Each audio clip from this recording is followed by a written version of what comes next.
আপনি কি কলকাতা ইউনিভার্সিটির মধ্যে ল পড়তে চান কিন্তু বুঝতে পারছেন না সরকারি কলেজ কোনটা, বেসরকারি কলেজ কোনটা, কিভাবে ভর্তি হবেন, ভর্তির পদ্ধতি বা কি, খরচবে কত, আর কোর্সটা কমপ্লিট করতে সময় কত লাগে?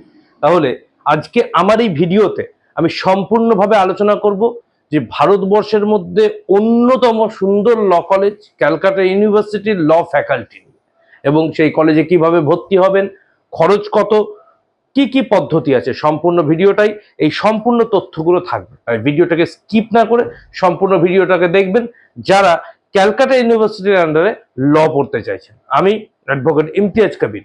তাহলে চলুন আলোচনাটা শুরু করা যাক।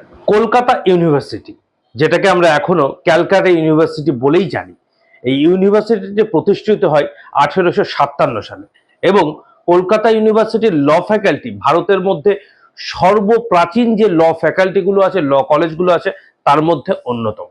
এই কলেজের অন্তর্গত অনেকগুলো সরকারি এবং বেশ কিছু বেসরকারি ল কলেজ আছে। আর এই কলেজগুলি থেকে অনেক আইনজীবী, অনেক প্রশাসক, অনেক গুণীজনরা তাদের আইনি জীবন শুরু করে। এবার আসি ক্যালকাটা ইউনিভার্সিটির আন্ডারে ল কলেজগুলোকে নিয়ে। প্রথমেই যে কলেজটার নাম বলতে হয় সেটা হচ্ছে হাজরা ক্যাম্পাস, যেটাকে ডিপার্টমেন্ট অফ ল বলা হয়। এটা ক্যালকাটা ইউনিভার্সিটির মেন ল ক্যাম্পাস। এছাড়াও আরো তিনখানা সরকারি ল কলেজ আছে, যেগুলো যথাক্রমে সাউথ ক্যালকাটা ল কলেজ, যেটা কসবায় অবস্থিত, যোগেশচন্দ্র চৌধুরী ল কলেজ, যেটা দক্ষিণ কলকাতায় অবস্থিত, এবং অবশ্যই সুরেন্দ্রনাথ ল কলেজ, যেটা শিয়ালদা স্টেশনের ঠিক পাশে অবস্থিত। এছাড়া একটি বিকাশ ভারতী ল কলেজ বলে একটি ল কলেজ আছে, যে ল কলেজটি গভর্নমেন্ট এডেড।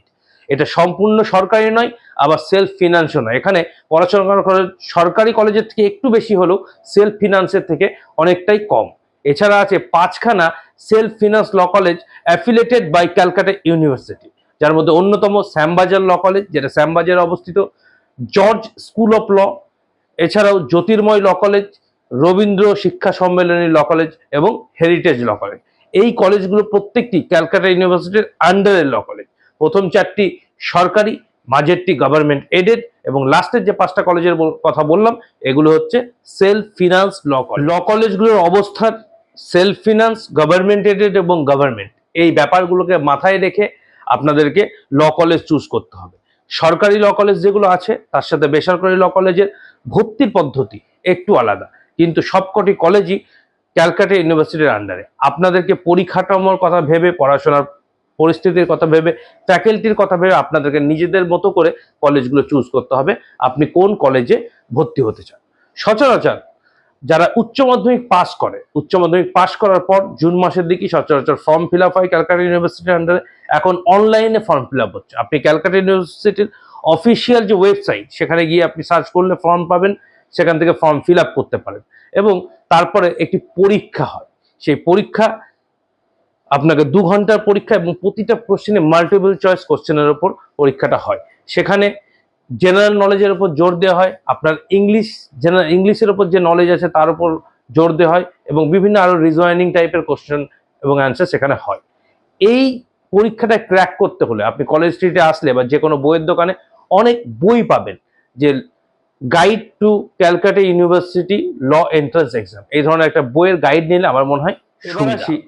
পড়াশোনার খরচ নিয়ে, যদি আপনি সরকারি যে 4টি কলেজের কথা বললাম, এই 4টি কলেজে যদি আপনি সুযোগ পান, আপনার এন্ট্রান্স দেওয়ার পর যে মেরিট লিস্ট বেরোবে, সেই মেরিট লিস্টে আপনি যদি ওপরের দিকে থাকেন তাহলে আপনি সরকারি ল কলেজের সুযোগ পাবেন। আর মেরিট লিস্টের পেছনের দিকে থাকলে, যত লিস্টের পেছবে তত আপনার কলেজের যে পাওয়ার চাহে সুযোগটা, সেটাও কিন্তু আস্তে আস্তে পিছিয়ে যাবে। তার কারণ প্রথমে অবশ্যই গভর্নমেন্ট ল কলেজগুলি ভর্তি হয়, তারপরে ধীরে ধীরে অন্যান্য যে সেলফ ফিনান্স কলেজগুলো আছে সেগুলোতে ছাত্ররা ভর্তি হয়। এবার আসি খরচের কথায়। যদি আপনি গভর্নমেন্ট ল কলেজে চান্স পান, প্রথম যে 4টে কলেজের কথা আমি বললাম, তাহলে সেক্ষেত্রে আপনার বাৎসরিক খরচ 5, 6, 7 এর মধ্যে আপনার কমপ্লিট হয়ে যাবে, ম্যাক্সিমাম 10,000 টাকা। এটা একাডেমিক ইয়ারে আপনার হয়তো খরচ হবে, অর্থাৎ আপনি 50 থেকে 60,000 টাকার মধ্যে আপনার 5 বছরের কলেজের ফিস এবং কলেজ রিলেটেড অন্যান্য ফিস আপনার কমপ্লিট হয়ে যাবে। আর এটাই যদি বেসরকারি কলেজ, যেগুলো সেলফ ফিনান্স কলেজ, সেক্ষেত্রে যান তাহলে আপনার কলেজ ফিস 3 থেকে 4 লাখ টাকার মধ্যে চলে যাবে। হ্যাঁ, পার্থক্য অনেকটাই। তাই পরীক্ষা দিলে, ল এর যদি ভর্তি হতে ইচ্ছা থাকে তাহলে চেষ্টা করতে হবে ভালোভাবে এন্ট্রান্স এক্সামটা দিয়ে গভর্নমেন্ট ল কলেজে সুযোগ নেওয়া। ল কমপ্লিট করার পর আপনি বার কাউন্সিলে এনরোলড হতে পারেন। আপনি অবশ্যই আইনজীবী হিসাবে আপনার নিজের পেশাকে বেছে নিতেই পারেন। এছাড়াও কিন্তু আজকের ডেটে ল পাস করার পর অনেকগুলো দিক খুলে গেছে। আপনি কোনো ফার্মে জয়েন করতে পারেন, পাবলিক প্রসিকিউটরের পরীক্ষা দিতে পারেন, জুডিশিয়াল সার্ভিসেও আপনি অংশগ্রহণ করতে পারেন। আমাদের সাথে যারা পড়াশোনা করেছে তাদের মধ্যে অনেকেই আজকে জুডিশিয়াল সার্ভিসে পরীক্ষা দিয়ে সেটা ক্র্যাক করে তারা বিচারকের আসন অলংকৃত করছে।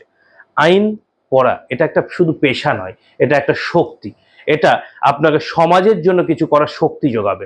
আপনার নিজেকে তো পেশাগতভাবে শক্তিশালী করবেই, তার সাথে সাথে সমাজের জন্য আপনি অনেক কিছু করতে পারবেন। আপনার আইনি জ্ঞান আরো সমাজের অনেক মানুষকে আলোকিত করবে। তাই আইনকে যদি পেশা হিসাবে বেছে নেওয়ার ইচ্ছাই আপনার থাকে, ল পড়ার ইচ্ছাই যদি থাকে, তাহলে অবশ্যই বলবো এই এন্ট্রান্স এক্সাম পরীক্ষাটাকে সিরিয়াসলি নিন। উচ্চ মাধ্যমিক দেওয়ার পর থেকেই কলেজ স্ট্রিট থেকে বা অন্য কোনো বইয়ের দোকান থেকে বইটাকে সংগ্রহ করে এই এন্ট্রান্স এক্সামটা নিয়ে পড়াশোনা করুন এবং সুযোগ পেলে অবশ্যই সরকারি কলেজে ভর্তি হবেন। কারণ সরকারি কলেজের ফ্যাকাল্টি বলুন, সরকারি কলেজের পরিষেবা বলুন, সেগুলো অনেকটাই উন্নত এবং খরচ সত্যিই অনেক কম। তাহলে এই ভিডিওটা যদি আপনাদের ভালো লাগে তাহলে অবশ্যই ভিডিওটাকে লাইক করবেন এবং আমার চ্যানেলটিকে সাবস্ক্রাইব করবেন এবং সম্ভব হলে ভিডিওটিকে শেয়ার করে দিন। তাহলে কারণ হয়তো আপনি ল পড়তে চান না, আপনার কোনো বন্ধু আইনটাকে কেরিয়ার হিসেবে নিতে চাইছে। এই ভিডিওটা তার জন্য খুব ইনফরমেটিভ হবে এবং তার জন্য উপকারী হবে। সবাই ভালো থাকবেন, সবাই সুস্থ থাকবেন। আগামী দিনে আবার এই ধরনের কোনো টপিকে আমরা আলোচনা করবো। আর আপনারা যদি চান যে কোনো স্পেসিফিক টপিকে আমি বলি, আলোচনা করি, তাহলে অবশ্যই কমেন্ট সেকশনের সাথে জানাবেন। আমি পরের ভিডিও আপনার দেওয়া টপিকই বানাবো।